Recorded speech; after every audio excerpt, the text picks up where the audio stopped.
Aujourd'hui, je porte un nom qui ne m'est pas venu à la naissance. Je vis dans un pays lointain, où personne ne connaît mon histoire, et où le passé semble un rêve étouffé par la poussière du temps. Mais il fut un temps où mon nom avait du poids, non pas à cause de moi, mais à cause de l'homme qui l'a porté avec honneur. Mon père, l'imam le plus respecté d'un quartier de Riyad, était une figure quasi mythique, et j'étais sa fille, sa petite Samira. Je suis née à une époque où la chaleur du désert semblait encore apporter bénédiction et non punition. Notre maison était simple, avec des murs blancs et des ombres fraîches, à 2 pas de la mosquée où mon père dirigeait les prières 5 fois par jour. Sa voix, forte et impérieuse, perçait les fenêtres de ma chambre chaque matin avant le lever du soleil. Je me réveillais au son de ses chants, non seulement parce qu'il s'adressait à Dieu, mais parce qu'il semblait que Dieu l'entendait avant nous tous. Mon enfance a été marquée par l'odeur de l'encens, les pages des livres sacrés et un silence plus criant que n'importe quel jeu d'enfant. À 7 ans, je connaissais déjà des versets que je ne comprenais pas par cœur, les récitant parfaitement pour plaire et impressionner. Mon père me montrait aux autres comme un trophée. « Voici ma fille », disait-il avec une fierté qui le concernait plus que moi. Il m'a qualifiée de bénédiction, mais je n'ai jamais su s'il le pensait vraiment ou si j'étais simplement le reflet de la fille parfaite qu'il devait présenter au monde. Le vendredi, je me cachais derrière un paravent sculpté, écoutant les sermons qu'il prêchait avec autorité. Il parlait de la colère de Dieu, avec une telle certitude qu'avant même de tout comprendre, j'étais déjà effrayée. J'ignorais alors que ces mots seraient un jour comme des flèches dans mon cœur. À cette époque, je n'étais encore qu'une petite fille qui aidait sa mère à la cuisine, apprenait des versets et croyait que suivre les règles était la meilleure façon d'être aimée. La ville était tout mon univers, ses larges rues, le marbre froid des centres commerciaux, le silence immuable des nuits. Rien ne changeait et personne n'osait chercher le changement. C'était comme si tout était scellé, gravé dans la pierre. Ma mère était une présence douce, presque invisible. Elle parlait peu, mais ses mains m'ont beaucoup appris. J'ai appris d'elle à verser le thé juste, à marcher discrètement, à baisser les yeux quand un homme parlait. Mais je n'ai jamais su si elle était heureuse. Ses yeux étaient comme des miroirs opaques. On voyait son reflet, mais jamais ce qu'elle ressentait vraiment. Notre vie, vue de l'extérieur, était admirée. Nous avions une belle maison, un jardin intérieur où les jasmins fleurissaient, même sous une chaleur accablante, et une voiture avec chauffeur qui nous emmenait partout où nous devions aller. Partout où mon père allait, on s'inclinait, et je marchais 2 pas derrière lui, toujours. C'était un honneur, certes, mais c'était aussi une chaîne. Les jours où la chaleur semblait faire plier le sol, je m'échappais dans l'endroit le plus frais de la maison, la bibliothèque de mon père. Là, parmi les livres reliés de cuir aux lettres dorées, je trouvais quelque chose qu'il ne pouvait contrôler, la poésie. Des vers anciens, empreints d'émotion et de beauté, me transportaient dans des mondes où l'on pleurait, s'aimait et commettait des erreurs. Des mondes où je pouvais être bien plus que la fille de l'imam. Je ne le savais pas encore, mais Dieu était déjà là. Même dans cette prison de rituels et de règles, il me voyait. Et c'est là, parmi les mots des poètes qui parlaient être de l'âme, que la mienne a commencé à s'éveiller. Et ce n'était que le début de mon voyage. Un voyage qui me mènerait loin de tout ce que je connaissais, pour enfin trouver celui qui me connaissait depuis ma naissance. Mais même dans les livres que j'aimais tant, il y avait une limite, une sorte de silence déguisé en poésie. Les pages débordèrent de sentiments refoulés, de questions trop belles pour trouver une réponse. Et là, assise sur le sol froid en mosaïque, jambes croisées et cheveux attachés, je me suis demandé, ma vie serait-elle ainsi, belle à l'extérieur et vide à l'intérieur, alors que d'autres filles de mon âge commençaient à rêver ou à accepter des mariages avec des cousins ou des fils d'hommes bien placés? Une seule question me brûlait, et je n'osais jamais la dire à voix haute.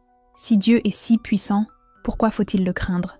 Je me souviens très bien d'un après-midi ordinaire qui a marqué un tournant. J'étais assis dans la cour de notre maison, à l'ombre d'un vieil oranger planté par mon grand-père. J'observais les fourmis vaquer à leurs occupations, transportant des morceaux de pain le long d'un chemin parfaitement tracé, l'une après l'autre. Il n'y avait aucun doute, aucune hésitation. Elles obéissaient, simplement parce que c'était ainsi. Et je me suis dit, sommes-nous différents d'eux? Vivre, c'est simplement continuer sans se poser de questions? Ce soir-là, après le dîner, le bruit de la vaisselle de ma mère résonnait encore dans la cuisine, et mon père lisait tranquillement dans son bureau. La lumière jaunâtre de la lampe projetait de longues ombres sur le mur. J'ai rassemblé tout mon courage et me suis approchée de la porte entr'ouverte. D'une voix tremblante, presque chuchotée, j'ai demandé « Père, Dieu nous aime-t-il ? Il leva les yeux de son livre, surpris. Pendant une seconde, je vis quelque chose d'étrange sur son visage, comme si la question avait touché un recoin oublié en lui, mais ce fut de courte durée. Bientôt, son expression se durcit. Dieu aime ceux qui lui obéissent, c'est tout ce que vous devez savoir. Et il se remit à lire, mettant fin à la conversation avec la même fermeté qu'il mettait à la fin de ses sermons. Je montai dans ma chambre, la poitrine serrée, inexplicable. Allongé dans mon lit, je fixais le plafond, comptant les fissures dans le plâtre, tandis que la ville dormait, comme toujours, enveloppée d'un silence que personne n'osait rompre. À cet instant, quelque chose en moi s'est brisé, ou peut-être est-ce là que cela a commencé à s'éveiller. Je ne le comprendrai que plus tard, mais cette simple question, sans réponse, a été la première fissure dans le mur invisible qui entourait ma vie. 2 ans ont passé. Je suis entrée à l'université du roi Saoud pour étudier la littérature arabe, et c'est là, dans ce lieu qui semblait n'être qu'un prolongement de mes obligations familiales, que le mur a commencé à s'effondrer définitivement. J'ai découvert qu'il existe des questions qui, une fois posées, ne se taisent jamais, et des murs qui, même s'ils paraissent solides, ont toujours été fragiles intérieurement. L'université se dressait comme une oasis au milieu de mes certitudes. C'était en septembre 2019. Lorsque j'ai franchi ces portes de verre et d'acier pour la première fois, j'ai eu l'impression de respirer un air différent, un air plus léger, plus authentique. Mon père ne m'autorisait à étudier qu'à une seule condition. Le chauffeur de la famille viendrait me chercher et me prendre tous les jours, sans exception. L'éducation est importante, mais la réputation l'est encore plus, a-t-il déclaré. J'ai hoché la tête sans poser de questions. Je pensais simplement obéir. J'étais loin de me douter qu'une telle permission contrôlée serait la brèche par laquelle la liberté commencerait à s'infiltrer. Les premières semaines étaient imprévisibles. Je suivais la routine, j'étais assis devant la classe et j'avais de bonnes notes. Mais quelque chose avait changé. Je ne voyais plus le monde de la même manière. Dieu restait silencieux. Mais pour la première fois, j'ai commencé à vraiment rechercher ce silence. Les cours se poursuivaient à un rythme soutenu. Poésie classique, analyse de textes anciens, discussions sur Al-Jahiz et Ibn Khaldoun. Je prenais des notes minutieuses, ne posais des questions que lorsque c'était nécessaire et rentrais chaque jour chez moi, mes livres sous le bras, le même silence collé à moi comme une seconde peau. Mais il y avait quelque chose dans cet endroit, quelque chose que je ne pouvais nommer, mais que je ressentais. C'était comme si le monde avait soudain plus de fenêtres que de portes. Je voyais les gens rire aux éclats, poser des questions sans craindre d'être punis pour leurs réponses. Et cela me mettait mal à l'aise, non pas à cause de l'audace des autres, mais à cause du manque de liberté que cela révélait en moi. C'est au cours de la 3e semaine de cours que je l'ai vue pour la première fois. Elle s'appelait Yasmine Cruz et venait de Manille, aux Philippines. Il y avait quelque chose chez elle qui ne s'expliquait pas immédiatement. Peut-être était-ce la façon calme avec laquelle elle occupait son espace, comme quelqu'un qui avait appris à trouver la paix, même là où elle n'était pas la bienvenue. Elle étudiait les soins infirmiers dans le cadre d'un programme d'échange, mais, par une erreur administrative que seul Dieu pouvait orchestrer, elle s'est retrouvée inscrite au même cours optionnel de littérature comparé que moi. Au début, nous avons à peine échangé quelques mots, hormis un « bonjour poli ». J'étais habituée, non seulement par la culture, mais aussi par la vie, à garder mes distances. Mais Yasmine avait une curieuse façon d'aborder les choses, sans précipitation, sans s'imposer. Elle posait des questions avec un intérêt sincère, non pas pour recueillir des informations, mais comme quelqu'un qui plante des graines sans savoir si le sol est fertile. Un après-midi, alors que nous attendions le début des cours, elle a jeté un coup d'œil au livre que j'avais entre les mains, une vieille édition de Le Prophète, de Khalil Gibran, que j'avais trouvé dans la bibliothèque de mon père. « Aimez-vous le prophète ?» demanda-t-il, avec une lueur sincère dans les yeux. « J'aime la façon dont il parle d'amour », ai-je répondu, surprise d'avoir dit quelque chose d'aussi personnel à voix haute. Elle sourit, un sourire calme, presque familier. « Il existe un Dieu qui aime ainsi », dit-elle doucement, presque comme si elle me confiait un secret, sans rien demander en retour. Un amour sans condition. Je suis restée silencieuse. Cette phrase planait entre nous, comme une plume trop légère pour toucher le sol. C'était trop beau pour être vrai. Pour moi, Dieu était juste, mais sévère. Il exigeait l'obéissance, la crainte, le sacrifice, l'amour, seulement après approbation. Et pourtant, quelque chose en moi tremblait. Dans les semaines qui ont suivi, nous avons commencé à déjeuner ensemble. Nous n'avons jamais abordé directement la religion, inutilement. Nous avons parlé de livres, d'enfance, de nos villes, Elle m'a parlé de Manille, des rues animées, de l'odeur de la mer, d'une liberté presque palpable. Et moi, pour la première fois, j'ai commencé à parler de moi, de Riyad, de la façon dont grandir dans un foyer aussi religieux pouvait parfois donner l'impression d'être dans un château de verre, beau à l'extérieur, mais aux murs trop fins à l'intérieur. Sa présence m'intriguait. Il y avait une lumière qui n'était pas la sienne, mais qui semblait venir de l'intérieur. C'était comme être près d'une cheminée par un jour froid. On ne comprend pas comment, mais le simple fait d'être là réchauffe. Puis, un après-midi d'octobre, alors que nous quittions l'université ensemble, elle s'arrêta brusquement. Elle sortit de son sac à dos un petit paquet bleu, de la même teinte que le ciel juste avant le coucher du soleil. « Samira », dit-il avec une prudence qui me désarma, « je veux te donner ceci. Tu n'es pas obligée de le lire, ne te sens pas obligée. Mais si jamais tu te sens perdue, ou si tu cherches des réponses que personne ne t'a données, tu trouveras peut-être quelque chose ici. » Elle ne m'a pas poussée du tout. Elle m'a juste déposé le paquet dans les mains comme quelqu'un qui m'offre de l'eau dans le désert, et nous avons continué à marcher en silence. À ce moment-là, je ne le savais pas encore. Mais ce tissu bleu contenait plus qu'un cadeau. C'était une porte.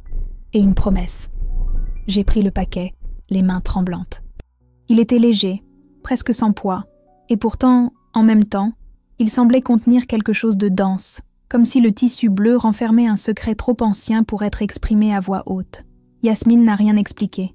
Elle m'a simplement effleuré le bras d'un geste doux, comme pour me dire « Je suis avec toi », sans avoir besoin de mots, et s'est éloignée, me laissant seule dans le couloir, le cœur battant la chamade, et ce paquet brûlant entre mes doigts. J'ai attendu que le silence envahisse la maison. Mon père ronflait déjà dans la pièce voisine, et la chambre de ma mère était éteinte depuis des heures. Riyad dormait, ce calme artificiel d'une ville qui a appris à étouffer les doutes par la tradition. Assis par terre, adossé à la porte close, mon cœur battant à tout rompre, j'ai déballé le tissu bleu avec précaution, comme s'il allait éclater à tout moment. Et il était là, la simple couverture, le texte en arabe, gospel, l'évangile. Ma première réaction a été la panique. J'ai voulu le cacher, m'en débarrasser, faire comme si je n'y avais jamais touché. Je savais ce que cela signifiait de tenir ce livre, surtout en tant que fille d'imam. Dans notre culture, ce n'était pas seulement une erreur, c'était une trahison, une honte irréparable. Mais, contre tout instinct, j'ai ouvert la première page. Les mots jaillissaient devant mes yeux, comme si mon âme les connaissait déjà, mais les avait oubliés. Je ne comprenais pas tout, mais quelque chose me parlait directement. Les phrases n'étaient ni criardes, ni menaçantes. Elles étaient comme un doux murmure pénétrant les fissures de la peur. J'ai lu pendant 1 heure, puis 2. Arrivé au chapitre 5 de l'Évangile selon Matthieu, j'ai trouvé une phrase qui m'a bouleversée. « Venez à moi, vous tous qui êtes fatigués et chargés, et je vous donnerai du repos. » J'ai fermé le livre. Les larmes sont venues sans prévenir, brûlantes, silencieuses. Je n'ai pas pleuré par peur. J'ai pleuré parce que, pour la première fois, j'ai réalisé à quel point j'étais fatiguée. Fatiguée de porter un poids qui ne m'a jamais appartenu. Fatiguée d'être parfaite, d'obéir par obligation, de rechercher l'approbation sans jamais ressentir d'amour. Et il était là, Jésus, un étranger, un nom interdit, me disant que je pouvais simplement venir, fatiguée, imparfaite, brisée, et que je serais quand même accueillie, pas avec jugement, avec repos. Cette nuit-là, j'ai caché l'Évangile sous mes livres d'université, enveloppé de nouveau dans le tissu bleu. Mais quelque chose avait déjà changé. La fissure dans le verre de ma vie, autrefois invisible, était désormais claire, et chaque nuit, cette fissure s'élargissait. J'ai développé une routine secrète. Après le dîner, après les prières en famille, après chaque « Dieu est grand » murmuré avec précision, je m'enfermais dans ma chambre. J'éteignais les lumières, me cachais sous les couvertures, et, à la lumière de mon téléphone, je lisais encore quelques pages. Et plus je lisais, plus je voyais. Jésus a parlé d'un royaume qui n'était pas une question de contrôle, mais de liberté. Il a parlé de pardonner sans mesure. Il parlait d'un berger qui avait laissé 99 moutons juste pour aller en chercher un, celui qui a été perdu. Et là, allongé dans le noir, le cœur déchiré entre ce qu'on m'avait appris et ce que je découvrais, j'ai su, j'étais ce mouton, et quelqu'un me poursuivait depuis le début. Mais, avec l'espoir, la peur grandissait, car cette vérité me transformait intérieurement, et je savais que le vrai changement ne reste pas caché éternellement. Les semaines se sont transformées en mois, et ma vie s'est divisée en 2 mondes. Pendant la journée, J'étais la fille exemplaire de l'imam, fidèle aux traditions, toujours ponctuelle, toujours correcte. La nuit, j'étais différent, un chercheur silencieux, lisant des mots interdits pendant que le monde autour de moi dormait, inconscient de la révolution qui se déroulait en moi. Et pour la première fois, cette révolution ne semblait pas fausse, elle semblait vraie. Nuit après nuit, je répétais le même rituel. J'ai attendu d'entendre les pas de mon père traverser le couloir après la dernière prière de la journée. Je connaissais par cœur chaque craquement du plancher, chaque motif du silence qui s'installait lorsque la maison s'endormait enfin. J'ai compté jusqu'à 100, comme si je récitais une litanie. Puis j'ai agi avec la précision de quelqu'un qui a appris à ne produire aucun son, pas même sa respiration. J'ai exhumé l'évangile là où je l'avais caché, entre les pages d'un immense dictionnaire arabe ancien, celui que personne n'ouvrait plus, même par curiosité. Le tissu bleu de Yasmine enveloppait désormais le livre, ainsi qu'une couche de plastique supplémentaire pour bloquer le moindre bruit. Je me suis cachée sous les couvertures comme un enfant se cachant derrière une lampe de poche, mais ce que j'y ai lu n'était pas un conte de fées. C'étaient des mots qui me trouvaient, des mots vivants. Chaque nuit semblait écrite juste pour moi. Je lisais l'histoire d'un homme nommé Nicodème, qui cherchait Jésus en secret, dans l'obscurité, car la lumière du jour était trop dangereuse. Et je me suis dit, je suis lui. C'est dans l'obscurité que j'ai trouvé le courage d'être honnête. C'est là, dans l'ombre de ma chambre, que j'ai compris que mes questions n'étaient pas un blasphème, mais de la soif. Puis j'ai lu l'histoire de la Samaritaine, méprisée de tous, mais à qui Jésus offrit quelque chose que personne d'autre ne pouvait offrir, de l'eau vive, une soif étanchée non par la religion, mais par la présence. Et je connaissais cette soif, je la portais dans mon cœur depuis aussi longtemps que je me souvienne. J'ai lu l'histoire de Pierre, celui-là même qui, par peur, avait renié Jésus 3 fois, et pourtant, il a été pardonné, restauré. Je ne sais pas comment expliquer ce que j'ai ressenti à ce moment-là, mais je me suis demandé, si un jour je devais choisir entre ma famille et cette vérité, la renierais-je aussi, ou aurais-je le courage? Le changement en moi ne s'est pas produit comme un éclair. C'était comme une pluie fine, constante, presque imperceptible, mais qui, avec le temps, humidifie tout. Mes prières, autrefois froides et mémorisées, ont commencé à se transformer en véritables conversations. J'ai parlé à Dieu. Non pas au Dieu lointain des sermons, mais au Dieu que Jésus appelait Père. Je lui ai confié mes peurs. J'ai avoué ma culpabilité d'avoir caché ce que j'aimais le plus. Mais étrangement, dans cette cachette, j'ai ressenti quelque chose que je n'avais jamais ressenti entre les murs de la mosquée, la proximité. C'était comme si Dieu ne m'observait pas de loin, mais était là, avec moi, sous les couvertures, à l'écoute de chacune de mes paroles. Mais cette proximité avec le divin a commencé à m'éloigner du monde humain qui m'entourait. Les paroles de mon père, autrefois sacrées et indiscutables, sonnaient désormais creux, froides. Elles ne résonnaient plus dans mon cœur. Et les conversations à table, on aurait dit un théâtre. Chacun jouait le rôle qu'il avait appris, sans avoir le courage de déchirer le scénario. C'est ma mère qui l'a remarqué en premier. Nous étions dans la cuisine, en train de préparer forcé pour le dîner. Je coupais des tomates, elle hachait des oignons, et le parfum des épices emplissait l'air d'un réconfort familier. Soudain, elle s'arrêta. Elle me fixa un instant de trop. « Ça va, Samira ? Tu as été différente. » Mon cœur s'emballa. Avais-je laissé l'évangile à la vue de tous ? Avais-je été négligent ? Le savait-elle ? J'ai essayé de sourire, en gardant ma voix stable. « C'est juste le stress des examens, maman. Je vais bien. » Elle hocha lentement la tête, retournant à sa tâche. Mais son regard s'attarda sur moi quelques secondes encore. Et dans ce regard, il y avait plus que de l'inquiétude. Il y avait quelque chose entre la reconnaissance et le désir, comme si, l'espace d'un instant, elle voyait en moi le reflet d'une liberté qu'elle avait autrefois désirée, mais qu'elle avait dû abandonner. L'instant passa, et ma mère se remit à hacher des oignons comme si de rien n'était. Le bruit du couteau frappant la planche à découper se mêlait à la forte odeur des épices, et je pris une grande inspiration, essayant de me convaincre que ce n'était que ça, un instant. Mais cette nuit-là, la peur revint en force. J'ai vérifié la serrure à 3 reprises avant de m'asseoir. J'ai poussé une chaise contre la serrure, au cas où. Mon cœur battait au rythme du silence de la maison. La pièce était plongée dans l'obscurité et j'étais de retour sous les couvertures, la lumière de mon téléphone presque éteinte, les pages de l'Évangile ouvertes dans mes mains tremblantes. À cette époque, Yasmine était devenue mon ancre. Nous nous voyions presque tous les jours à l'université. Et même sans parler directement de ce qui se passait en moi, elle savait. Sa sagesse était faite de subtilité, des questions sans urgence, des mots qui me poussaient doucement vers la vérité. Un après-midi, alors que nous partagions un shawarma à la cafétéria, elle m'a regardée et m'a demandé « Qu'as-tu lu dernièrement ?» J'ai regardé l'assiette, me demandant ce que je pouvais dire. « Des choses qui me font tout remettre en question », ai-je répondu, choisissant chaque mot comme si je marchais sur du verre. Yasmine sourit, avec ce calme qui semblait venir d'elle-même. Les vérités les plus profondes sont ainsi. D'abord elles blessent, puis elles libèrent. Et elle avait raison. Je grandissais, mais cette croissance était douloureuse comme la naissance de quelque chose de nouveau. Elle était douloureuse parce qu'elle exigeait de laisser derrière moi ce qui m'avait autrefois rassurée. Elle était douloureuse parce qu'elle me chassait de ce que j'appelais mon foyer. Au fil du temps, j'ai commencé à poser des questions qui m'auraient semblé impensables auparavant. En classe, j'ai levé la main avec plus de courage. J'ai remis en question les interprétations, remis en question les réponses préétablies. J'ai cherché des nuances dans les histoires et les textes anciens. Un jour, après la fin des cours, le professeur Laila Al-Jassan m'a appelé. « Samira, tes analyses sont plus approfondies. C'est comme si tu voyais tout avec un autre regard. Qu'est-ce qui a changé ?»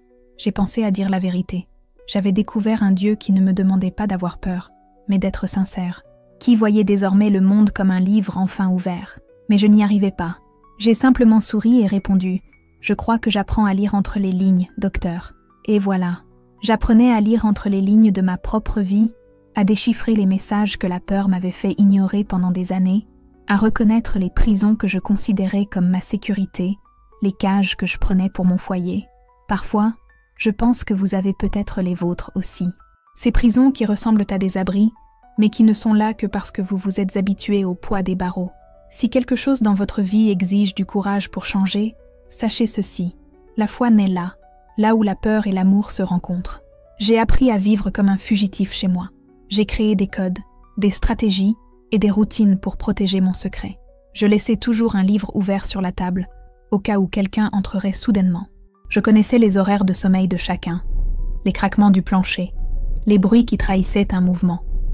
Je suis devenu un expert pour disparaître sans quitter ma place.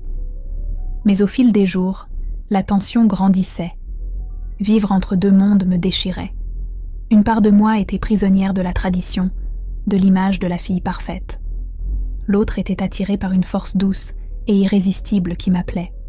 Ce soir de décembre, après avoir lu le Sermon sur la montagne pour la 3e fois, j'ai refermé l'Évangile et j'ai fondu en larmes. J'ai pleuré la beauté des mots. J'ai pleuré la peur de tout perdre si quelqu'un l'apprenait. J'ai pleuré la solitude de préserver une foi née dans le secret. Et là, entre des sanglots étouffés et des draps qui sentèrent la rose et le sel, j'ai fait quelque chose que je n'avais jamais vraiment fait. Heure. Ce n'est pas une récitation. C'est une prière, simple, brute, vraie. J'ai murmuré « Mon Dieu, si ce que je découvre est un mensonge, repousse-moi. Mais si c'est vrai, alors ne me laisse pas m'échapper. » Et c'est là, dans cette pièce fermée à clé, que pour la première fois je ne me suis pas sentie seule. Cette nuit-là, j'ai atteint le point de rupture. Assise au bord de mon lit, le cœur battant, j'ai fini par lâcher les mots que je retenais depuis des mois. Si tu es réel, si tout cela est vrai, alors montre-moi ce que je dois faire. Parce que je ne peux plus vivre comme ça. Il n'y eut aucune réponse audible, aucun signe, aucun coup de vent soudain, aucun miracle ne brisa le silence de ma chambre. Seuls les battements rapides de mon cœur et l'écho de ma propre voix. Mais quelque chose changea en moi. Cette prière, simple, désespérée, sincère, avait été exaucée. Et de telles prières laissent toujours des traces, même lorsqu'elles semblent inexaucées. Je l'ignorais, mais Dieu exauçait déjà. Lui seul le ferait d'une manière que je n'aurais jamais pu prévoir. La réponse viendrait sous forme de choc, de révélation, de douleur, car les secrets peuvent survivre un temps dans l'obscurité. Mais la lumière, une fois entrée, ne s'arrête que lorsqu'elle atteint chaque recoin caché. Et j'avais déjà laissé entrer la lumière, même si je n'en connaissais pas encore le prix. C'était un mardi de janvier. Le soleil entrait à flot par la fenêtre de ma chambre, colorant le sol de rectangles dorés. Il était rentré de l'université plus tôt que prévu, car l'un des professeurs était absent. J'ai salué ma mère dans la cuisine et suis montée distraitement à l'étage, répétant ma routine habituelle. J'ai laissé mon sac à dos sur le lit et suis allée aux toilettes quelques minutes seulement. 5, peut-être. 5 minutes qui ont changé le cours de ma vie. Quand je suis revenue, Mon cœur s'est arrêté. Mon père se tenait près du lit, tenant mon sac à dos ouvert. Sur la table, l'Évangile, encore enveloppé dans son tissu bleu, était exposé, telle une confession en plein jour. L'espace d'un instant, le temps sembla s'arrêter. Ses yeux croisèrent les miens, et il n'y avait pas que de la colère. Il y avait de la douleur. Il y avait de l'incrédulité. Il y avait la blessure d'un homme qui avait vu, avant lui, sa propre fille devenir ce qu'il condamnait le plus.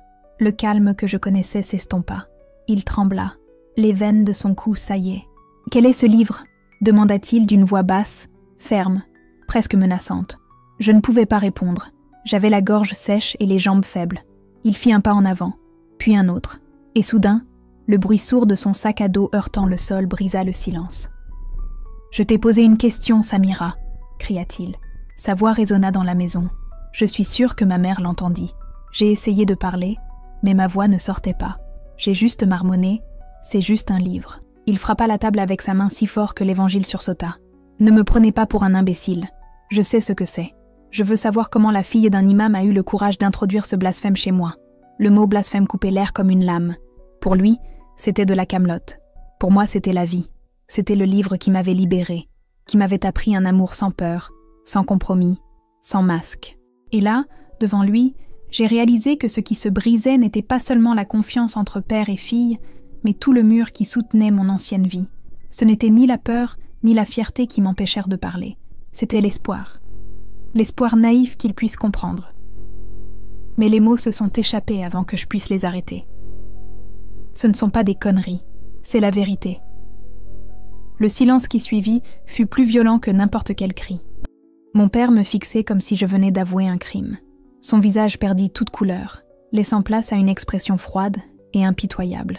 Lorsqu'il parla enfin, sa voix était basse et sèche. Répéter cela, mais je n'y arrivais pas. Le courage qui m'avait soutenu un instant se dissipa dans l'air lourd de la pièce. Je fixai le sol, essayant de retenir mes larmes. Il s'approcha, si près que je sentis l'odeur familière de l'eau de Cologne au santal, mêlée de sueur et de colère. « Tu as été trompé », murmura-t-il. « Tu es un traître. » Ces mots ont transpercé mon âme comme des lames. Tu as trahi ta famille.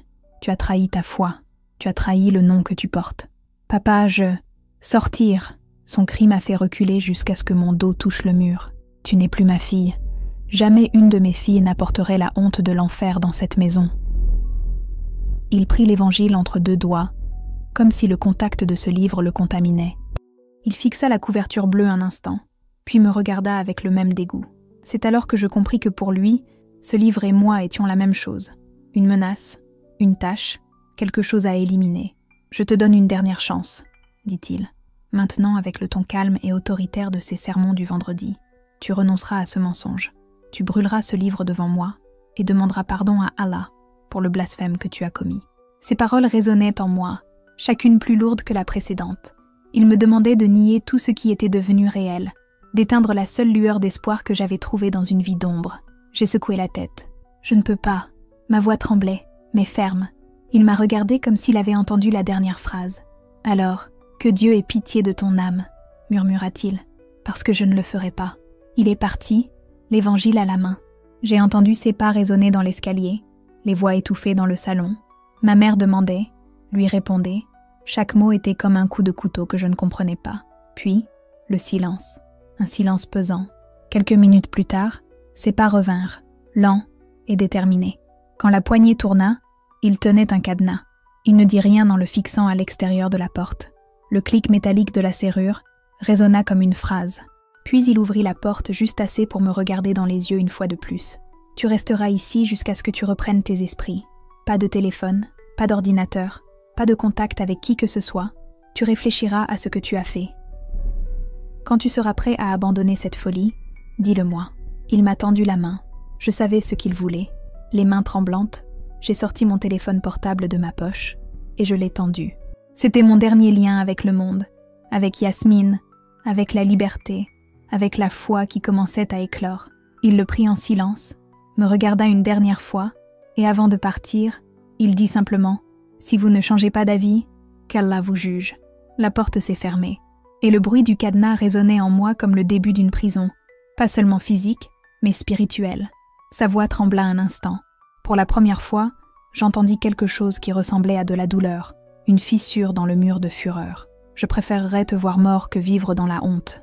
Cela ne ressemblait pas à un cri, mais à une phrase glaciale, chargée d'une signification indescriptible. Une menace voilée, mais suffisamment claire pour ne laisser aucun doute. En Arabie Saoudite, ces choses n'étaient pas des histoires lointaines. C'étaient des réalités, silencieuses, cachées, justifiées par l'honneur même qu'ils prétendaient désormais protéger. La porte claqua, et le bruit de la serrure résonna comme un verdict final. Je me tenais là, appuyé contre le bois froid, tandis que le sol semblait disparaître sous moi. Les larmes que j'avais retenues tombèrent enfin, silencieusement, lourdes comme le poids de ce que j'avais perdu. J'ai pleuré à cause de la déception, à cause de la certitude que l'amour de mon père avait toujours eu des conditions. J'ai pleuré de peur, sachant de quoi il était capable, et j'ai pleuré la mort de la vie que je connaissais. Ma chambre, autrefois mon refuge, était désormais une cellule. Les fenêtres étaient scellées avec du ruban adhésif, ne laissant que d'étroites fentes par lesquelles la lumière filtrait, timidement, presque en demandant la permission. Dehors, la ville suivait le même rythme. Les prières à la mosquée, le bruit lointain des voitures, la routine inchangée d'un monde qui ignorait complètement que, derrière cette porte verrouillée, une jeune fille de 19 ans avait tout perdu pour avoir cru en un autre type d'amour. Cette nuit-là, je n'ai pas mangé. Personne n'est monté. Je viens d'entendre, en bas, la voix ferme de mon père qui dirigeait la prière comme si de rien n'était. Mais tout avait changé, et je savais qu'après ce jour, il n'y aurait plus de retour en arrière. Le temps perdait tout sens. Sans montre, sans téléphone portable, sans fenêtres ouvertes, je savais seulement que la journée s'écoulait au rythme des 5 appels de la mosquée. Fajr, Dour, Asr, Maghrib et Isha.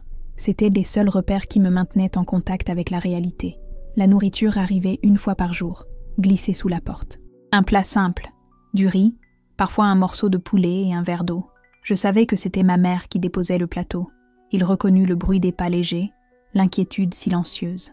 Mais elle n'a jamais parlé. Elle n'a jamais répondu quand j'ai murmuré « Maman ». Ce silence était plus douloureux que la faim.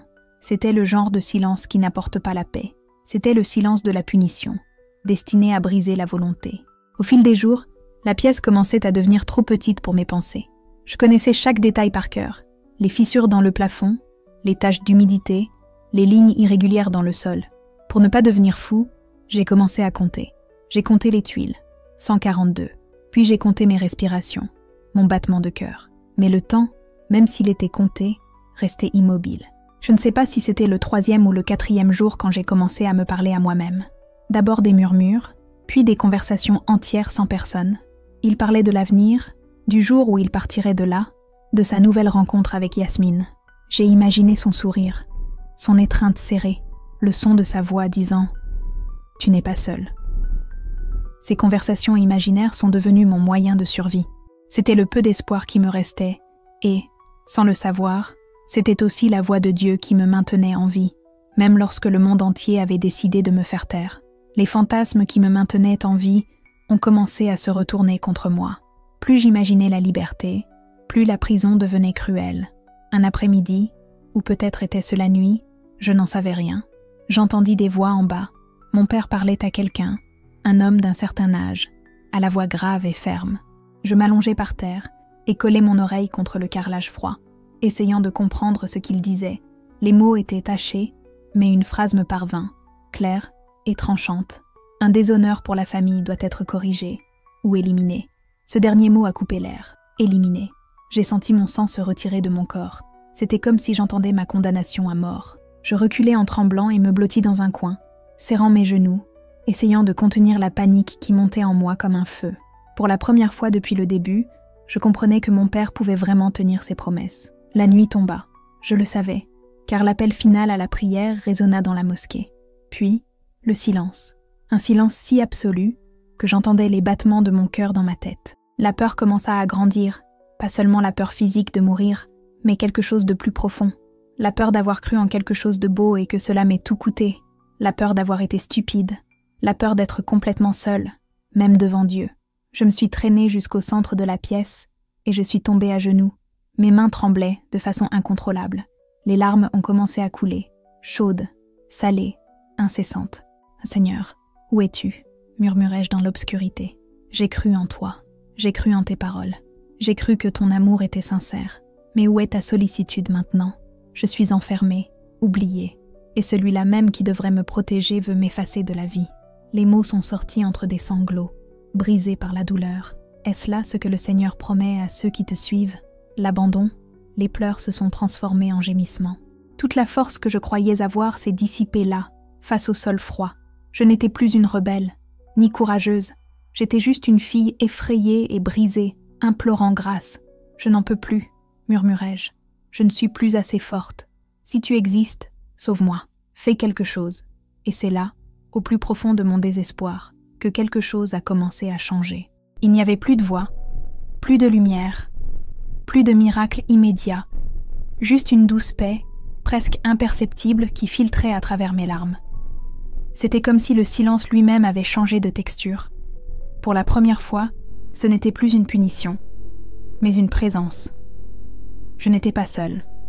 Quelques heures plus tard, ou peut-être le lendemain, je ne sais pas, j'ai entendu un léger coup à la porte. Samira. C'était la voix de ma mère, murmurée, tremblante. « Habille-toi, vite !» J'ouvris les yeux, stupéfait. La clé tourna dans la serrure, et elle entra, le visage pâle et les yeux pleins de larmes. « On n'a pas le temps. Ton père est allé à la mosquée. Il fera ce qu'il a dit. » Elle m'a tendu une écharpe, une tunique et un petit sac à dos. Avant que je puisse parler, elle a continué. « Une amie à moi t'emmènera. Fais-lui confiance. » Nous sommes descendus en silence. La maison, autrefois symbole d'ordre, ressemblait maintenant à un champ de mines. La femme qui m'attendait dehors s'appelait Leïla. Elle m'a fait signe de monter dans la voiture, m'a recouverte de sacs et de tissus, et est partie. Mon cœur battait si fort que j'avais du mal à respirer. Quelques minutes plus tard, la voiture ralentit. J'entendis des voix d'hommes. Hôpital, urgence familiale, police. C'est urgent, dit Leïla en essayant de paraître calme. Il y eut un silence qui me sembla durer une éternité. Puis une lampe torche éclaira la fenêtre, illuminant un instant mon visage caché sous le tissu. Je retins mon souffle. « Qu'est-ce qu'il y a dans ces sacs ?» demanda une voix. « Des vêtements pour ma mère », répondit Leïla sans hésiter. « Elle sera hospitalisée plusieurs jours. » Un autre silence. Puis la voix répondit. « Vas-y, qu'elle se rétablisse vite. » La voiture repartit. Je pris une inspiration quand Leïla murmura. « C'est fini, on va bien. » J'ai pris une profonde inspiration, l'air brûlant mes poumons. Chaque kilomètre qui me séparait de Riyad semblait me rapprocher de quelque chose de nouveau. Je ne savais pas comment cela s'appelait. Peut-être la liberté, peut-être la foi, peut-être simplement un nouveau genre de danger. Mais pour la première fois depuis longtemps, j'ai senti au fond de moi que Dieu me guidait. Le trajet jusqu'à Djeddah a duré 4 heures. 4 heures qui m'ont semblé une éternité. J'étais recroquevillée sur le plancher de la voiture, le corps engourdi, le cœur battant à tout rompre, entre la terreur et un espoir que j'osais à peine nourrir. Leïla laissait la radio allumée à un volume imperceptible, la musique traditionnelle jouant pour masquer le silence qui ne parvenait pas à attirer l'attention. Quand la voiture s'est finalement arrêtée, elle s'est tournée vers moi et a dit doucement « On est là, mais ne partez pas avant que je vous dise que c'est sûr. » J'entendis la porte s'ouvrir, des pas s'éloigner, des voix étouffées échanger quelques mots brefs. Le temps semblait s'étirer, comme si l'air était trop lourd pour se mouvoir. Puis, après quelques minutes qui me semblèrent des heures, j'entendis à nouveau sa voix. « Samira, tu peux partir maintenant. » J'ai essayé de me lever, mais mes muscles ont protesté. Chaque mouvement me donnait l'impression de revenir à la vie après une longue période sous l'eau. En regardant par la fenêtre, j'ai aperçu un quartier que je n'avais jamais vu auparavant. Des rues étroites, de petites maisons miteuses, et l'air chargé de l'odeur humide et salée de la mer Rouge. À la porte de l'une de ces maisons, 3 personnes nous attendaient, 2 hommes et une femme. Leur visage exprimait un mélange de prudence et de compassion. « Bienvenue », dit l'un d'eux en arabe. « Vous êtes en sécurité maintenant. Nous sommes amis avec Yasmine. » Je suis sortie de la voiture, les jambes tremblantes. Leïla s'est approchée et m'a serré fort dans ses bras, une étreinte silencieuse, pleine d'adieu. « C'est tout ce que je peux faire », murmura-t-il près de mon oreille. « Fais-leur confiance. Ils aident les gens comme toi. » Je lui ai attrapé le bras, désespérée. « Tu retournes à Riyad ?» Elle hocha la tête. « Je dois rentrer. Ma famille est là-bas. Mais ne vous inquiétez pas pour moi. Je sais comment survivre. » Nous nous sommes regardés un instant, et c'était tout. Elle sourit tristement, monta dans sa voiture et disparut dans la rue sombre. Je ne savais pas que ce serait la dernière fois que je la verrais, mais quelque chose en moi comprenait. Et même sans le savoir, Leïla m'avait offert le plus beau cadeau qu'on puisse faire, la liberté. Les 3 inconnus m'ont conduit à la maison. Elle était simple, avec peu de meubles, mais tout était propre et rangé. La femme, le regard ferme et la voix calme, m'a conduit au sous-sol, une petite pièce avec un matelas par terre, des couvertures pliées et une lampe tamisée. « Repose-toi, dit-elle. Tu es en sécurité ici. On se parle demain. » Je m'allongeai sur ce matelas inconnu, enveloppé par l'odeur du béton humide et froid. Dehors, l'appel de Fajr Lavoie commença à résonner dans les mosquées de Djeddah. L'aube teintait le ciel, et avec elle, un sentiment que je n'avais pas ressenti depuis longtemps. La paix. J'étais vivant. Et d'une certaine manière, c'était un miracle en soi. Au cours des semaines suivantes, ce sous-sol devint mon refuge. Il était petit et humide, mais pour moi, c'était un sanctuaire, un endroit où personne ne pouvait me trouver, où je pouvais respirer sans crainte. La maison au-dessus vibrait au son de la vie, pas, voix, cliquetis de vaisselle. À chaque bruit, je me rappelais que je n'étais pas seule. Le lendemain matin, les 3 hommes se présentèrent. Le plus âgé s'appelait Ahmed. Il avait une voix calme et un regard qui exprimait la lassitude de celui qui en avait trop vu. Sa femme, Nadia, dégageait une force tranquille, cette ténacité que seuls ceux qui ont traversé le feu et survécurent. Le 3e était Omar, plus jeune, impatient, dont l'énergie contenue trahissait toute détermination. Ils m'ont expliqué ce qu'ils faisaient. Ils n'appartenaient à aucune organisation et n'avaient mot pas de nom. C'étaient simplement des chrétiens qui avaient choisi de risquer leur propre sécurité pour sauver d'autres personnes comme moi, des hommes et des femmes qui avaient découvert leur foi en secret et qui devaient donc disparaître. C'est là, dans ce simple sous-sol d'une maison oubliée de Djeddah, que j'ai compris ce que signifiait vraiment suivre le Christ. Ce n'était pas une religion de rituel, mais une foi qui se risquait par amour. Au cours des semaines passées cachées dans ce sous-sol, j'ai commencé à comprendre la profondeur du réseau qui m'avait accueilli. Ahmed, Nadia et Omar n'étaient ni des militants ni des héros masqués. C'étaient simplement des gens ordinaires qui avaient décidé de ne pas se taire face à la douleur des autres. Un après-midi, alors que nous buvions du thé en silence, Ahmed me dit d'un air serein « On ne fait pas ça par courage, Samira. On le fait parce qu'un jour, on n'a pas eu le choix. Et quand on sait ce que c'est que de ne pas avoir d'autre choix, on devient l'option de ceux qui n'en ont pas d'autres. » Ces mots m'ont marqué. Ils m'ont raconté des histoires qui m'ont à la fois brisé et reconstruit. Un homme d'une 20aine d'années dénoncé à la police par son propre frère après avoir confessé sa foi. Une mère qui a dû choisir entre suivre Jésus et garder la garde de ses enfants, et qui a choisi ses enfants, gardant sa foi en silence pendant des années. Un professeur d'université qui a tout perdu, sa carrière, sa maison, son pays, pour avoir osé demander s'il existait un Dieu qui aimait sans crainte. Nadia, de sa voix douce, me dit un soir « Ton histoire n'est pas unique, et c'est ce qui me fait le plus mal. Il y en a tellement comme toi, Samira, tellement de gens qui n'ont jamais réussi à s'en sortir. » Dans les jours qui ont suivi, j'ai rencontré d'autres réfugiés croyants. Ils sont arrivés tard le soir, alors que les rues étaient déjà désertes.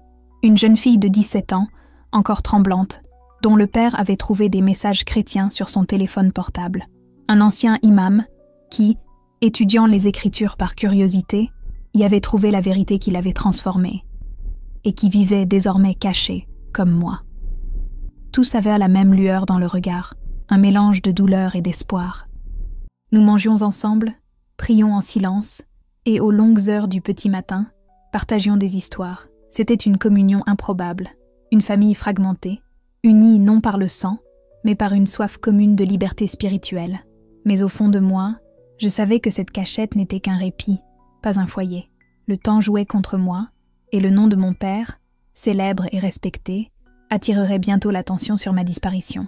C'est Omar qui a apporté la nouvelle qui allait tout changer. « Nous avons un contact », dit-il en descendant l'escalier, l'air tendu. « Un navire marchand quitte Djeddah pour le Soudan dans 3 jours. Le capitaine est digne de confiance. Ce n'est pas un voyage confortable, mais c'est sûr. » Mon cœur s'emballa. Le Soudan. Un autre pays, un autre commencement. « Et ensuite ?» demandai-je, la voix tremblante. « Nous avons des frères là-bas qui t'aideront à demander l'asile. Peut-être l'Europe, mais ça prendra du temps. L'Europe. » Ce mot résonnait presque comme une prière, lointain, mais plein de promesses. Un endroit où je pourrais marcher librement, sans avoir peur d'être moi-même. « Combien ça va coûter ?» ai-je demandé, sachant que je n'avais rien à offrir. Ahmed sourit tendrement. « Rien. C'est déjà payé. Quelqu'un a fait un don pour des cas comme le vôtre. Tu ne sauras jamais qui c'était. mais ta liberté est le fruit de la foi de quelqu'un qui a cru en toi. Les larmes me sont venues avant même que je puisse les retenir. Au milieu de la persécution et de l'obscurité, des gens étaient prêts à être la lumière. Pendant les 2 jours suivants, Nadia m'a préparée au voyage. Elle m'a donné des vêtements simples, un nouveau nom sur de faux papiers et des instructions détaillées sur la façon de me comporter, de dire quoi et de disparaître. Omar m'a montré des itinéraires alternatifs en cas de problème. Ahmed n'a prié avec moi que le dernier soir. La mer peut être imprévisible, dit-il en me prenant les mains. Mais le Dieu qui vous a amené ici est plus grand que n'importe quelle tempête. Ne l'oubliez jamais. Et ainsi, lorsque la nuit du départ est finalement arrivée, j'ai réalisé que mon cœur n'était plus rempli de peur, mais rempli de foi. Omar m'a conduit au port dans son vieux camion, me cachant soigneusement sous une bâche parmi les caisses de marchandises. La nuit, le port de Djeddah ressemblait à un étrange labyrinthe. Des conteneurs géants empilés à perte de vue, des grues métalliques se dressant tels des squelettes sombres, et cette épaisse odeur de sel, de diesel et de poisson qui semblait ne jamais quitter l'air. Nous nous sommes arrêtés sur une jetée isolée, où le silence n'était troublé que par le bruit lointain des vagues et le bruissement du vent. Omar brandit une lampe torche, l'éclairant 3 fois rapidement. Une silhouette émergea de l'obscurité, un homme corpulent à la barbe grise et à la casquette de marin. « C'est elle ?» demanda-t-il d'une voix grave et perçante, avec un accent égyptien. « Oui », répondit Omar sans hésiter. « Prends bien soin d'elle. » Le capitaine m'a examiné de la tête aux pieds, avec un regard dur et direct. « Ne t'attends pas au luxe, ma fille. Tu seras logée en soute avec d'autres réfugiés. Fais profil bas, évite les ennuis, et dans 4 jours tu seras à Port-Soudan. Compris ?» J'ai hoché la tête, incapable d'articuler un mot. Omar m'a serré dans ses bras rapidement, fort, comme s'il voulait me donner toute la force dont j'avais besoin. « Que Dieu soit avec toi », murmura-t-elle. « Quand tu arriveras là-bas, où que tu ailles, sois prudent, et n'oublie pas de raconter ton histoire. Tant de gens ont besoin d'entendre que l'évasion est possible. » J'ai gravi un escalier en bois qui grinçait à chaque pas, pénétrant dans le navire qui ressemblait à un monstre de métal. Le capitaine m'a conduit à travers d'étroits couloirs, sentant la rouille et l'eau salée, jusqu'à la cale, un espace sombre et étouffant au cœur du navire. Il y avait d'autres personnes. J'ai compté rapidement. 8, peut-être 9. Des gens d'âge différents, fatigués et silencieux. Certains dormaient emmitouflés dans de fines couvertures. D'autres me fixaient avec des yeux qui avaient perdu toute capacité d'émerveillement. Il y avait une femme tenant un bébé dans ses bras, 2 jeunes hommes qui semblaient être des frères, et toute une famille. Un père, une mère et 2 jeunes enfants. « Trouvez un endroit où dormir », ordonna le capitaine. « Il y a de l'eau et des provisions dans ces conteneurs là-bas. Les toilettes ? On utilise ce coin à tour de rôle. On part dans 1 heure. » Et il disparut, nous laissant seuls dans cet espace exigu, éclairé seulement par une ampoule jaunâtre suspendue au plafond bas. J'étais assise dans un coin, serrant dans mes bras mon petit sac à dos qui contenait tout ce que je possédais. Des vêtements de rechange, l'argent qu'Ahmed m'avait donné et, le plus précieux de tout, un petit mot que Nadia avait glissé dans la poche extérieure du sac à dos. J'ai pris le papier et je l'ai lu lentement. Quelle que soit l'obscurité de la nuit, l'aube arrive toujours. Sois forte, ma sœur. Ton histoire ne fait que commencer. J'ai précieusement conservé ce mot, comme un trésor. Puis le bateau s'est mis en marche, le moteur ronronnant doucement, et j'ai senti le léger balancement, tandis que nous quittions le quai, voguant vers l'inconnu. Au sous-sol, certains se signaient, d'autres fermaient les yeux et cherchaient à se connecter à quelque chose de plus grand. Je m'accrochais à mon sac à dos, essayant de ne pas penser à ce que je laissais derrière moi. Les 2 premiers jours furent les plus durs. J'étais pris de nausées, mêlés à la forte odeur de diesel et à la foule entassée dans cet espace exigu. La chaleur était étouffante le jour, mais la nuit, il faisait froid, un froid qui semblait transpercer l'âme. Nous dormions peu et mangions encore moins, mais il régnait entre nous une étrange solidarité. À voix basse, nous échangions des histoires, des souvenirs et des espoirs. La femme qui portait le bébé s'appelait Fatima. Elle fuyait un mariage où son mari menaçait de s'en prendre à leur jeune fille. Les 2 jeunes hommes, 2 frères, étaient originaires du Yémen, fuyant une guerre qui ravageait tout le pays. La famille qui voyageait avec nous était originaire de Syrie, déjà en transit depuis des années, toujours à la recherche d'un lieu où elle pourrait être libre. La 3e nuit, une tempête nous a surpris en mer. Le navire tremblait violemment, nous projetant dans la cale. Les pleurs du bébé étaient incessants. Les enfants hurlèrent de peur, et l'eau commençait à s'infiltrer par les fissures du métal, formant des flaques sur le sol. « Nous allons couler !» a crié l'un des jeunes Yéménites, le désespoir évident dans sa voix. Mais la femme syrienne, mère de famille, a répondu avec un calme qui semblait défier la tempête. « Non, nous avons survécu jusqu'ici pour ne pas finir ici. Dieu ne nous a pas emmenés jusqu'ici pour nous abandonner. » Elle avait raison. La tempête passa, et la mer redevint calme. Tard dans l'après-midi du 4e jour, le capitaine ouvrit le panneau et annonça à haute voix « Port Soudan ».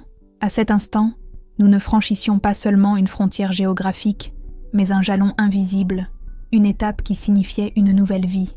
Nous sommes montés sur le pont, les jambes tremblantes et le cœur battant.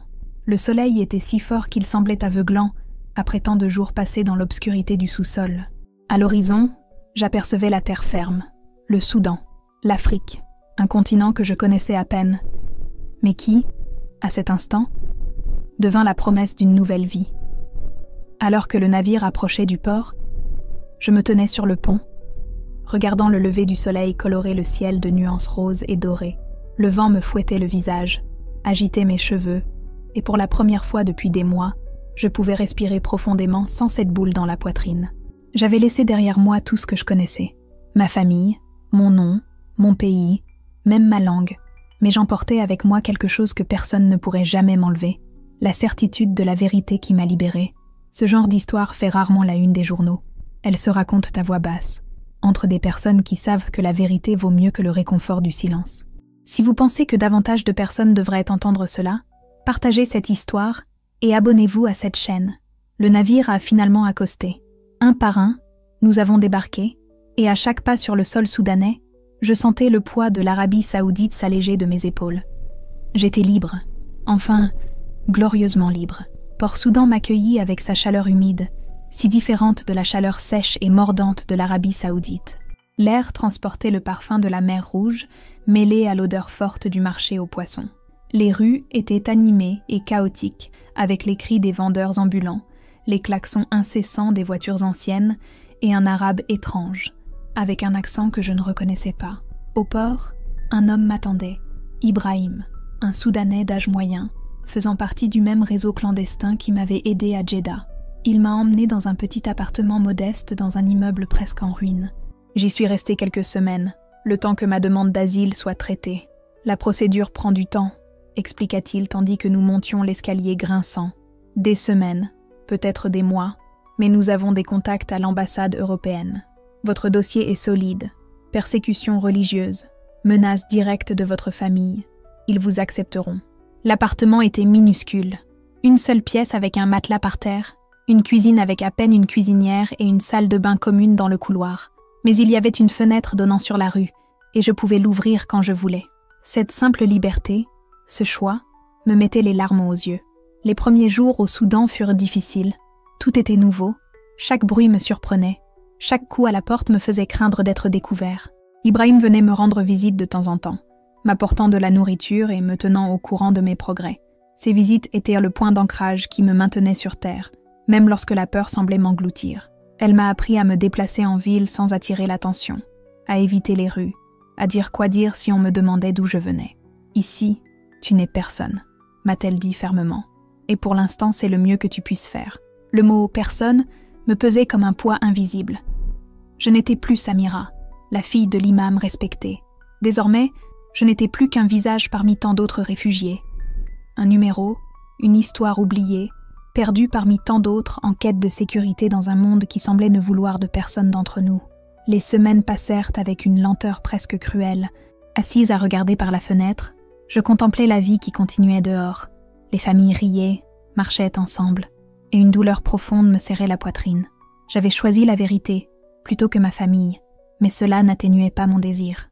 Un après-midi, Ibrahim est arrivé avec une nouvelle qui m'a bouleversée. « Votre demande a été acceptée », a-t-il dit, las mais souriant. « Vous allez en France. Ils vous accorderont l'asile. Votre vol décolle dans 2 semaines. La France. L'Europe. L'endroit dont je n'avais rêvé que pendant ces nuits froides dans la cale du navire. J'aurais dû sauter de joie, mais au fond de moi, je ne ressentais qu'un étrange vide. Qui serais-je là-bas? Qu'est-ce qui m'attendait? Ibrahim redevint sérieux et poursuivit. « Nous avons reçu des informations de Riyad. Ton père te recherche. Il a utilisé ses contacts et proposé des récompenses. Il sait que tu as quitté le pays, mais il ignore où tu es. Alors, à ton arrivée en France, utilise le nouveau nom qu'on t'a donné. Ne cherche personne de ton passé. Pas même Layla. Le nom de Layla m'a transpercé l'âme. Elle va bien? Ils ne lui ont rien fait? Ai-je demandé, la peur au ventre. Ibrahim détourna le regard. On ne sait pas exactement, mais après sa disparition, il y a eu des interrogatoires. Elle est intelligente et sait se protéger. La culpabilité m'a écrasée. Layla avait tout risqué pour moi, et peut-être en payait-elle le prix fort. Ma liberté avait un prix, mais je n'étais pas le seul à le payer. Les 2 semaines qui ont suivi ont été les plus longues de ma vie. Chaque jour, je me réveillais avec la même question qui résonnait dans ma tête. Et ma famille, ma mère, qui n'a jamais été forte, mais jamais cruelle non plus. À quoi pensait-elle maintenant? Me détestait-elle? Pleurait-elle en secret? Et mon père, cet homme qui m'a appris à lire, qui me tenait sur ses genoux et me racontait des histoires, l'homme que je connaissais existait-il encore, enseveli sous la rigidité de la doctrine, de l'honneur et de la peur? Un jour, je le reverrai. Mais que nous dirait-on? Finalement, le jour du vol est arrivé. Ibrahim m'a conduit à l'aéroport de Khartoum dans un vieux taxi presque en ruine. Il m'a remis une enveloppe avec des documents, mon nouveau passeport, avec un nom français, des lettres de recommandation d'organisations humanitaires, des contacts à Paris. À votre arrivée, des gens vous attendront. Ils vous aideront à vous installer, à trouver du travail, à apprendre la langue. Ce ne sera pas facile, mais ça finira par marcher. Nous nous sommes dit au revoir à l'aéroport. Un homme que je connaissais à peine m'avait sauvé la vie. Pas besoin de me remercier, dit-il, comme s'il lisait dans mes pensées. Vis, tout simplement. Vis libre, et quand tu peux, aide quelqu'un. C'est comme ça que le monde change. Le vol était long, avec une escale au Caire. J'ai passé des heures à regarder par le hublot, à regarder le désert se transformer en mer, la mer en montagne, et les montagnes en champs verdoyants. L'Europe me semblait un rêve à l'atterrissage. Tout était si différent. Les rues propres, les arbres verts, l'air frais et humide qui me transperçait la peau. J'ai regardé par le hublot de l'aéroport et j'ai eu l'impression d'avoir traversé non seulement un continent, mais aussi le temps. C'était un autre monde, avec des règles, des rythmes et des libertés que je ne connaissais que dans les livres. Dans la zone des arrivées, une femme tenait une pancarte avec mon nouveau nom. Elle s'appelait Sophie et travaillait pour une association d'aide aux réfugiés. Elle m'a accueillie avec un sourire serein et une gentillesse que je n'avais pas vue depuis longtemps. Elle m'a emmenée dans un petit appartement en banlieue parisienne, m'a montré comment utiliser le chauffage, m'a indiqué le marché le plus proche et m'a donné des vêtements chauds. L'hiver européen était une réalité à laquelle mon corps, habitué à la chaleur du désert, n'était pas préparé. « On commence les cours de français demain », dit-elle. « Et il y a une communauté ici, des gens qui ont vécu la même chose. Tu n'es pas seul. Mais cette première nuit, dans cette pièce inconnue, c'est la solitude qui me hantait le plus. J'avais gagné la liberté, et avec elle, le vide. J'avais perdu ma langue, ma culture, ma famille, mon nom. Tout ce qui me définissait avait disparu. Assise près de la fenêtre, je regardais les lumières de Paris scintiller au loin. Et c'est là, le cœur lourd, que j'ai prononcé une simple prière. « Seigneur, j'ai réussi. Je suis libre. Mais maintenant, qui suis-je sans tout ce que j'ai perdu ?» Je n'entendis aucune réponse. Seul le bruit lointain de la ville animée, au loin. Puis un verset de l'Évangile me revint à l'esprit, que je n'avais jamais oublié. Je suis venu afin qu'ils aient la vie, et qu'ils l'aient en abondance. Une vie abondante. À cet instant, j'ai compris que l'abondance ne signifiait ni confort, ni absence de douleur. Elle signifiait une vraie vie, même imparfaite. Une vie où je pouvais respirer sans peur. Et cela, malgré tous mes désirs, était plus que ce que j'avais jamais connu. J'étais allongée dans ce lit étrange, sous des couvertures qui ne sentaient pas mon odeur, dans un pays dont je comprenais à peine la langue. Et pourtant, je dormais paisiblement. Pour la première fois, j'étais libre. J'ai découvert que la liberté est une bénédiction, mais aussi une responsabilité, et qu'apprendre à la vivre serait ma nouvelle vocation. 3 ans se sont écoulés depuis la nuit où je me suis échappée par la fenêtre de ma chambre à Riyad. 3 années qui me semblent une éternité. Aujourd'hui, j'ai un nouveau nom, un nouveau départ. Je vis dans un petit appartement où le bruit de la pluie est plus présent que celui du soleil. Et je travaille dans un café près de la tour Eiffel, accueillant des touristes du monde entier. J'ai appris le français, même si mes rêves sont toujours en arabe. J'ai trouvé une communauté chrétienne qui m'a accueillie sans réserve qui m'a montré que la famille ne se résume pas au lien du sang. C'est un amour partagé, une foi partagée et une espérance commune. Pourtant, il y a des nuits où je reste à la fenêtre, à regarder les lumières de la ville et à penser à mon père.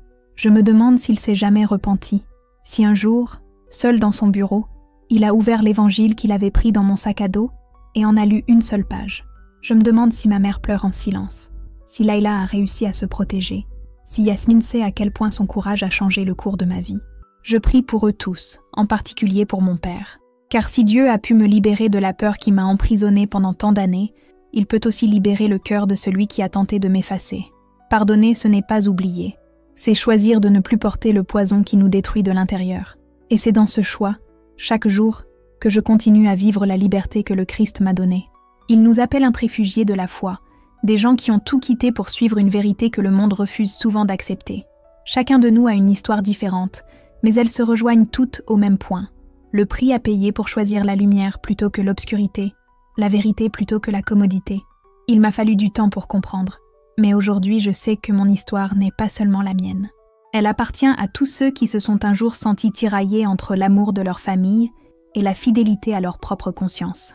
C'est l'histoire de filles qui lisent des livres cachés sous leur couverture, d'enfants qui découvrent que le véritable amour ne nous oblige pas à trahir qui nous sommes, et de personnes qui ont compris que suivre la vérité peut coûter cher, mais que vivre sans elle coûte encore plus cher. Si vous écoutez ceci et que vous avez l'impression que la vérité vous coûte cher, je veux vous dire quelque chose du fond du cœur.